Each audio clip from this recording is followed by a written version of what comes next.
There's something happening here, but what it is ain't exactly clear. There's a man with a gun over there, telling me I got to beware. I think it's Well, hello there.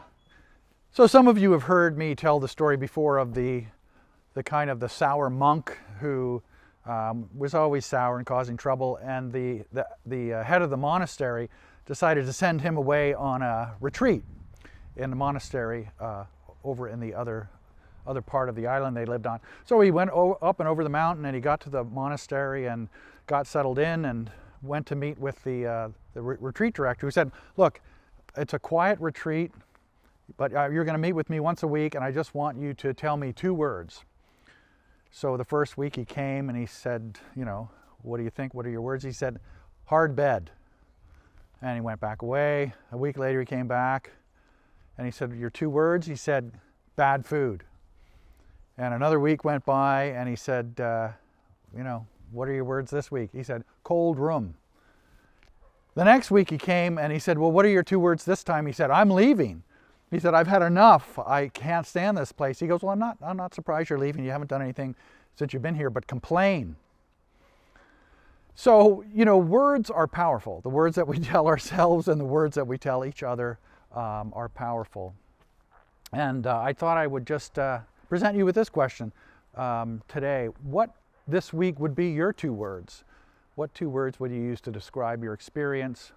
And how would those words really, do you think, influence you and the way you were feeling and influence the people around you? So there's a book that was written several years ago called The 4 Agreements by a fellow named Miguel Ruiz. And he really was talking about these agreements that we can make with ourselves to make our lives better. And one of the agreements, the one that I think was the most interesting, was be impeccable with your words. Be impeccable with your words. And what he meant by this, I think, is that not to pretend that things are better than they are, not to only talk about happy things, but to be honest and to speak in a way that's kind and in a way that's uplifting, rather than, you know, talk negatively. So life is difficult these days, and we do tend to complain a bit these days.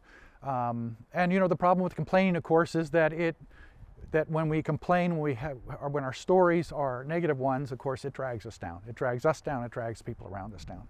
So I'm not suggesting that we put on a happy face necessarily, but that, like Don Miguel, that we understand the power of words. That the words that we use with each other have the power to either wound or heal, have the power to make someone feel that life is worth living, or to feel despairing. I think we forget sometimes that the words we use really do influence other people, and they influence us too. So what are the words, the 2 words that you would use this week to describe life? If they're not happy words, that's okay, but I think it's an interesting exercise to try and put your experience of life into just 2 simple words. And I think my words today are, I'm grateful. I'm grateful for you. I'm grateful for the sun. I'm grateful for Elliot, who's filming this. And I'm grateful to be here. So life isn't perfect these days. And I would be the last person to suggest that it is. But, you know, as I've said very often, you know, gratitude can go a long way to just shift our thinking a little bit. So hang in there. I think there's an end coming to some of the challenges that we've been having. In the meantime, enjoy the sun and go with God's blessing. children, what's that sound? Everybody look what's going down.